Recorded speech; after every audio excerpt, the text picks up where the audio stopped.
And welcome to Racing, Pacing, Chasing, Season 2, Episode 17. It's time for the pacing segment. I'm Aaron Bain, joined by Rocky Butterworth. Welcome, mate. Hello, buddy. How are you? Oh, it's an action-packed show tonight. We've got a bit to go through. We've got some bullets to fire tonight. No, we was reading me notes thinking I'm in a bit of trouble tonight, but we don't mind that, just to live on the edge a little bit. And, That's it. Looking forward to it, but before we get underway, we must thank our sponsors, the Gawler Harness Racing Club, the Kapunda Harness Racing Club, who bring us the pacing segment.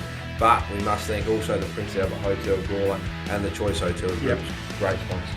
You're right. We're here at our home ground tonight, Rock, as well. Love the wine storage and logistics studio, mate. Yeah. Yeah, very good for us. Yeah, home beautiful. ground. We've got to wear our blue shorts like we're at home. It's great. But let's get straight into it, Rock. Now, turnover's king in SA, and you're very opinionated on this topic. You want to kick off the batting?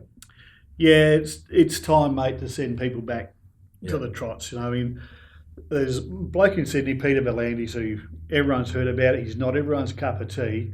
But I tell you, if he wants something done, mate, he gets it. He gets it done, and he mentioned, I think, Monday in the paper that he said he's going to go to the government and ask for owners to get back in before June 30, July 1, and maybe as early as next week.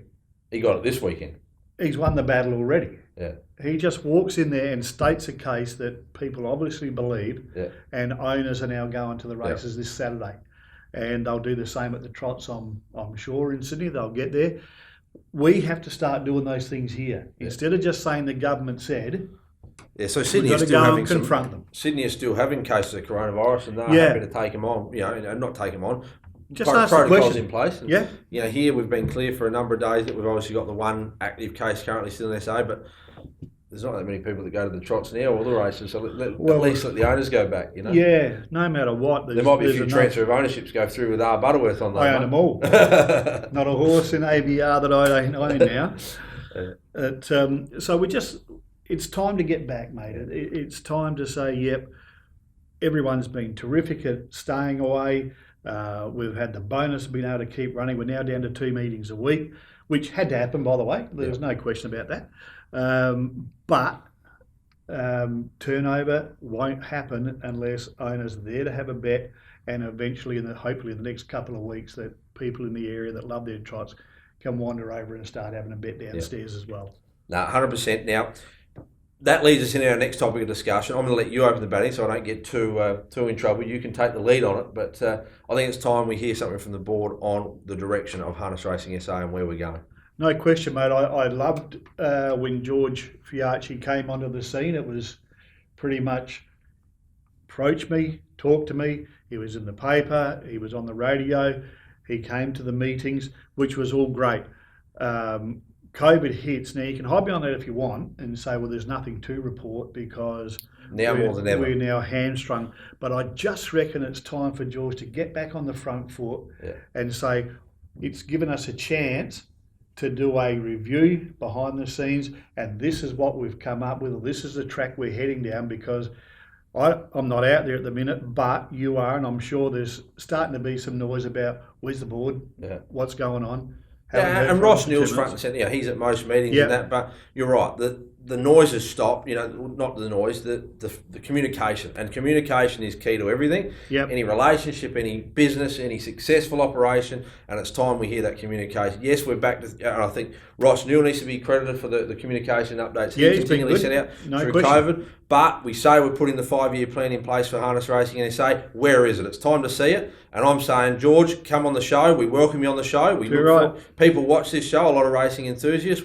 We'd love to have you on here and really, come on, sell the story. And when are we going to see this 5-year plan? I talk from a heavily invested participant, Rocky. We both are. We all are. There's a number of people that we talk to about this, the Ryans, the Waynes, the Danny, everyone. There's a lot of people.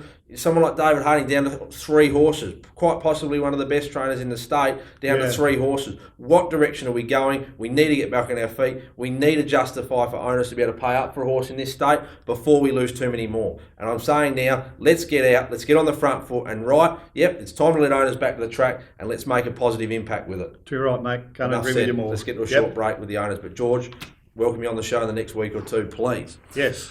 Anyway, time now for a short break with the sponsors.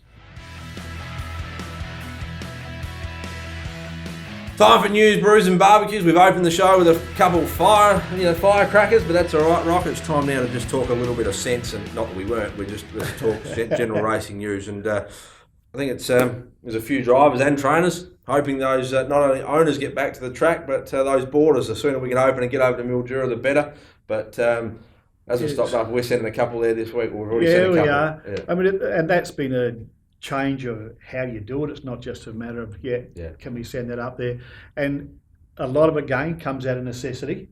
We can send horses up there and race for 7 and get the bonuses, and drivers Wayne, Danny, Ryan, whoever else goes up there to drive, they get twice the amount just about to drive up there. It's a really big loss to their income, and they're starting to get agitated, aren't they? We had a big conversation with Wayne last night, and yes, it's fine to do the right thing with the COVID, but I think, as I said before, we've done our time. You know, we've just got to let these people earn some money before South Australia, I reckon, becomes a training centre if we're not careful, or back to one night a week, or whatever it's going to be. But it doesn't have to if we have a crack at it. And let's get them open. Let's get these drivers and trainers. And that's more in government regulations as well with the borders, but I think in time it'll open back up. And you've seen Victoria now open up to 3 regions, which is made for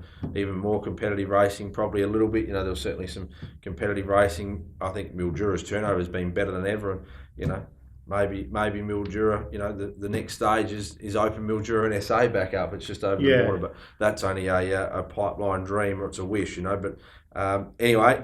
General racing news. There's probably not a lot of news around at the moment. We're looking forward to hearing the board respond, you could say, and we welcome that. But everyone's getting a fair share of winners, and Gator Pulicino certainly making the most of it at the moment. Yeah, she's making home while the sun shines. Yep, and you're right. I think everyone's having a fair crack at it at the moment. We've had our share, and Jake was getting his share until he dropped the stable down a bit. Shane Loon, these sorts of people are going. So there's that area out north. Shane Young with his first winner back for a while. Could have happened next week. No. It's been going good, Carter Mason. Yeah, it has, and knew about that a couple of weeks ago. We're getting our winners, but there's still a whole lot more that we can do in South Australia. Yeah, 100%. Time now for the brews. Brews, and Anthony Robinson certainly be kicking a few back at the moment. He's had the most winners nearly of anyone, and he's only working a small team. Yeah, doing a good job, Robbo. Yeah. Did his homework, picked the right horses in his mind. These are the couple that I wanted, and don't need any excuses. Won 5 in a row since joined his team. Absolution's going very well. Probably should have been, close to unbeaten. 4 from 4, One, there was a protest, and it's last Saturday night. Yeah. Didn't have a whole lot of luck. Had to sit outside the leader and ran a very good race. But Robbo's going really well. So full credit to him. Does a very good job with a niche little team. Yeah, he does. Time now for a barbecue. Rock, you've done a lot of the talking tonight, but I'm going to let you go here on this barbecue because it's close to your heart. It is, mate. The barbecue this week goes to the advertiser. Now, harness racing needs turnover. We need to attract new punters. We need to attract new owners into the sport. And I've noticed this often enough over the last period of time. And last Saturday I looked at it and I saw they are taking the mickey out of harness racing here. The PI double fivers we've now used on each show tonight, each segment. Now to let people know what happens, there's 2 lots of tips in the advertiser, right? One by our Lockie Stace, who does his own homework and does the best job that he can. The other tips, which were exactly the same as Lockie's for not the first time and actually many times, were done by Steve Davison. Now, I know Davo quite well. He lives in Melbourne, right? He's never had a bet on the trots in his life. Follows the races and writes a bit of racing story and loves his footy. Does not like the harness racing at all. Yet the advertiser chooses to use Steve Davison, hide behind his name and use Lockie Stace's tips because they can't be bothered getting on the phone to actually ring someone who might know a little bit about harness racing and put some fair dinkum tips in the paper for people to have a look at and say, yeah, well, he's got 6 different Lockie stays, but they've all got this one to run second. I might have a little trifecta or a quinella. When you put the same 2 lots of tips in the paper, fair income, mate, we're not morons. So you got Ladbrokes, they sponsor the form guide for the, thoroughbreds, dogs and harness. They sponsored that. They deserve better. It's their business is all about punting. If the advertiser want to dish that up, mate, I'll say to Ladbrokes, give us your money at racing, pacing, chasing, and we'll promote you and promote punting better than what you're getting from the advertiser, no question. So if you've got spare cash, send it our way. We'll look after them. We'll give it to them, okay? HRSA, as the leader of the sport, they should absolutely demand a better service.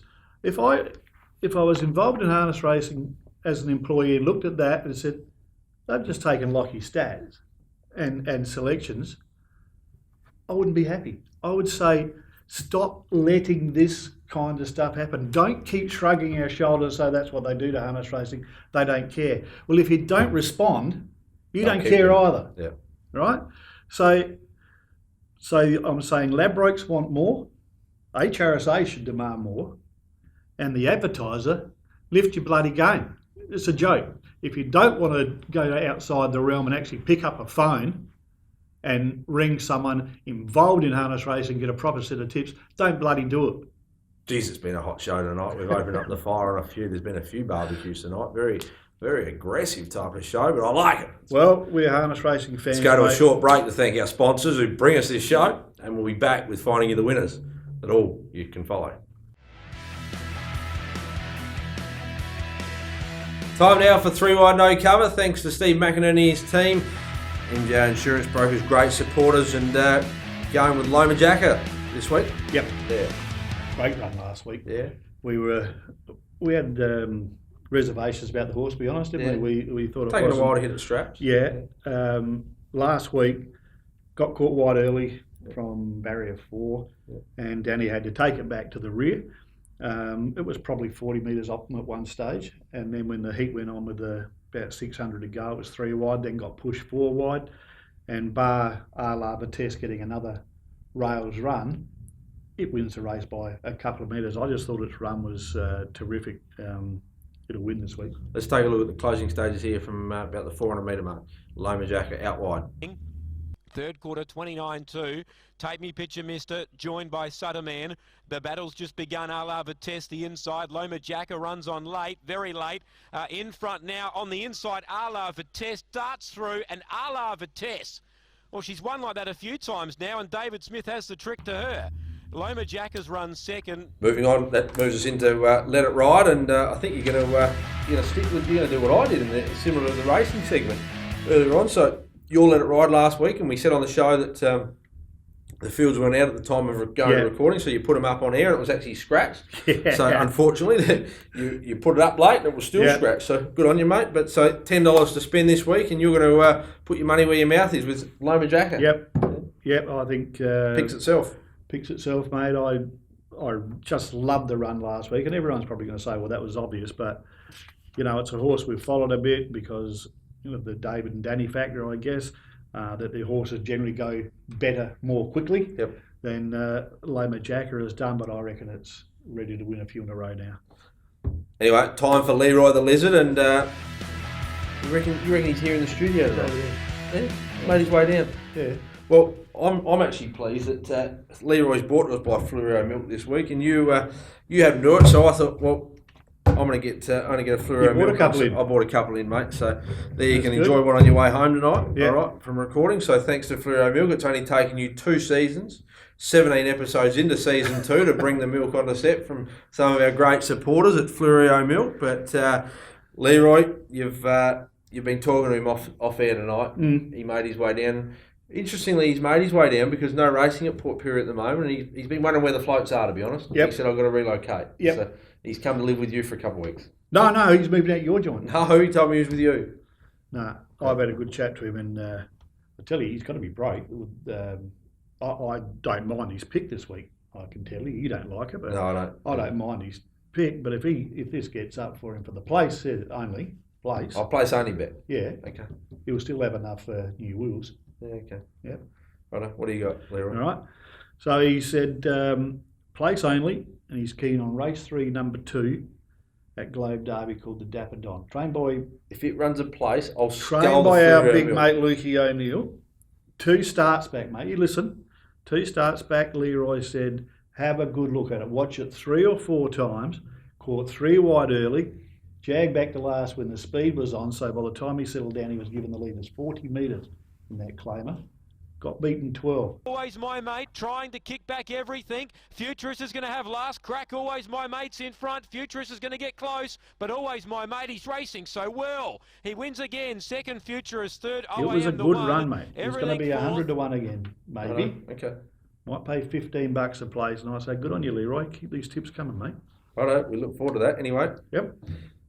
We're time to wrap up the show so we can enjoy our fluoro milk on the way home, mate. But we must thank our sponsors. It's been a, what would you say, interesting show? Yeah, there's a few things going on. I think there'll be a bit of attention paid to this show this week. Might be. Yeah. Might get told off. Yeah, that's all right. No, we'll be right. It's all right. We're entitled to our opinion. But we must thank our sponsors, the Prince Albert Hotel, the Choice Hotels Group, and also Wine Storage and Logistics, great supporters of Cheers SA, or sponsors of Cheers SA, one of our 3 shows on the Piranha Media Group now. So if you haven't watched one of those shows, jump over to the Cheers SA page, also Before the Bounce. So those shows going very strongly. I think we're getting well over 7,000 views a week over the 3 shows on Facebook, going which well. is excellent and continuing to grow. So been a pleasure as always to join you this time every week, Rock, and no doubt we'll be back again this time next week. You're right. Thanks viewers, and we'll see you. See you next week.